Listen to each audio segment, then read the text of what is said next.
What up with it? This is Uncle Mark's Actionable Reactions. Let's get to it. This story, titled Depressed, No Friends, Never Dated, Feel Left Behind, How Do I Rebuild? I'm a 23-year-old guy and I feel completely lost. I've wasted most of my late teens and early 20s in isolation due to depression and anxiety. I never had close friends or a real relationship. I tried college and work before, but both only lasted a few months due to mental and financial struggles. I've been in therapy for years, but my life still feels stuck. Right now, I'm back in college in a small town. I have no income, no transportation, no social life, and recently experienced a breakup. Only lasted 2 weeks, and she said she wasn't ready. It still hit me really hard because I've never had something like that before. I don't know how to stop feeling like a failure. My peers have jobs, partners, lives. I feel like I'm years behind and can't catch up. How do I start building my life from this point? Where do I begin to gain confidence, meet people, and feel like I'm not just wasting my existence? Any advice from men who've been there would mean a lot.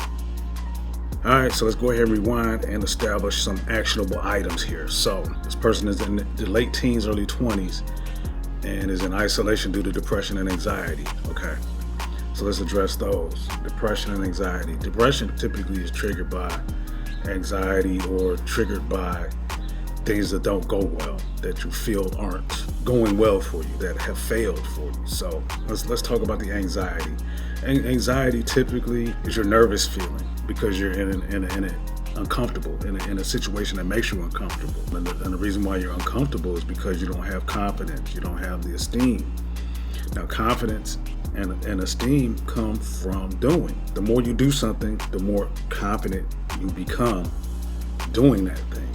Once you do it and bust that cherry, it's no longer a mystery to you. Before you actually see it and see it play out in real life, it's a mystery just up in your mind. Your mind has no real world tie-in to how this actually works. So then you have to go out there and actually physically do something, walk it down step by step until your mind actually can connect all the steps in between so that it knows, hey, I know how to do this.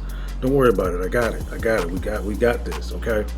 So that's what anxiety kind of dangles off of, is that lack of confidence, that lack of esteem. So you need to work on the confidence by doing things, actually touching things, picking things up, breaking things until your mind is comfortable with doing that thing. And I'm not talking about intentionally damaging and intentionally trying to sabotage something, but you need to learn and figure out how things work. Otherwise, your brain is never going to make that connection, and you're always going to be wondering, well, what if this and what if that? Go out and do something, and this will help you get over the fear of doing things. The more you do and the quicker you fail at doing things, the more comfortable you feel going out doing things. That's where all this anxiety comes from. The depression probably, again, dangles off of that. The fear of doing something, failing, not being enough to actually conquer this thing. You gotta do. You gotta get in motion, gotta stay active. And that's one of the things I stand on is staying active, doing something so that your brain always has these ties and these connections to what it is to actually touch something, move something along, and finish it. That's my take on the depression and the anxiety. Never had close friends or real relationship. Tried college and work before, but only lasted a few months due to mental, financial struggles.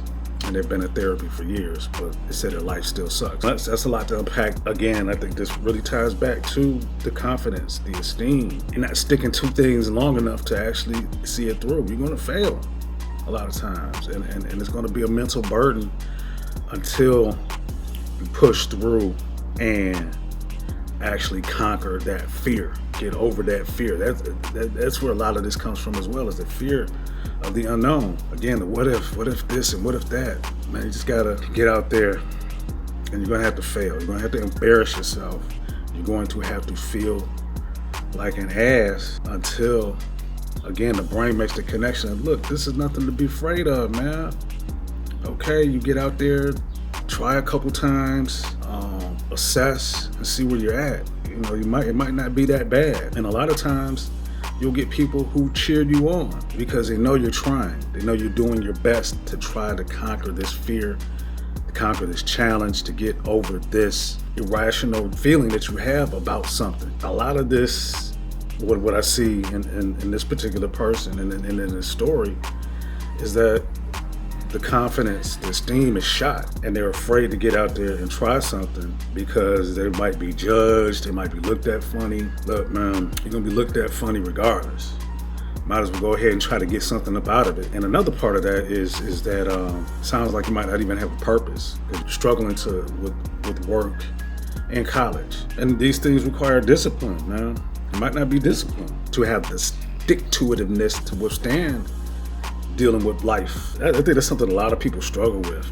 It just, the fear of the unknown. It's always that what if. But you can always go back and look at people's stories. Nowadays, people are putting their stories online for you to really be able to digest, take it apart, and get what you need out of it. Learn what you need from it. That's how I figure out things. I go back and look at people's story. I see what they did. I see where they failed, and understand what it was that ultimately got them unstuck, made them achieve whatever success they achieved. There's nothing wrong with studying somebody's story. There's nothing wrong with reading somebody's story and trying to draw conclusions from that in your own life. But again, you have to go out and apply. You can't just live in your head. It has to be this, tactile function. You have to get hands-on with it.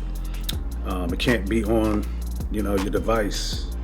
This is not going to help you figure out a lot of these issues. It might give you some insight and some things to look at, but you actually have to get out there, walk it down, man. That's the only way you're going to be able to conquer these things.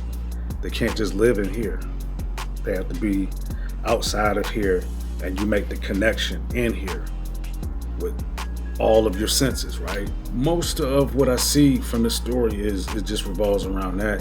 It looks like they had a girlfriend for a little while, and it seemed like she bounced, and she could probably smell the fear.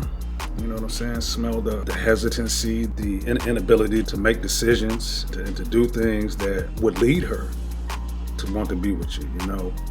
I'll wrap it up here because most of what I see in this story is that the confidence and the esteem is shot. Again, the actionable items here are you're going to have to get out in the real world and fail.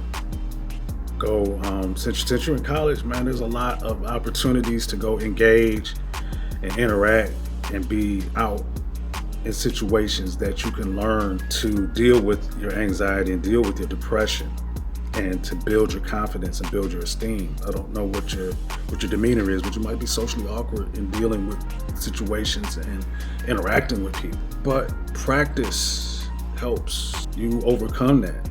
You have to practice, my friend. There's no other way around it.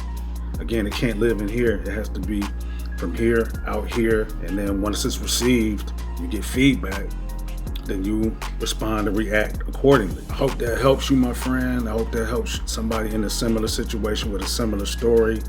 The issues with confidence, issues with anxiety, issues with depression, those types of things. I hope that helps you reframe how you think about this and how you approach it. Uncle Mark tapping out right there with an actionable reaction is on.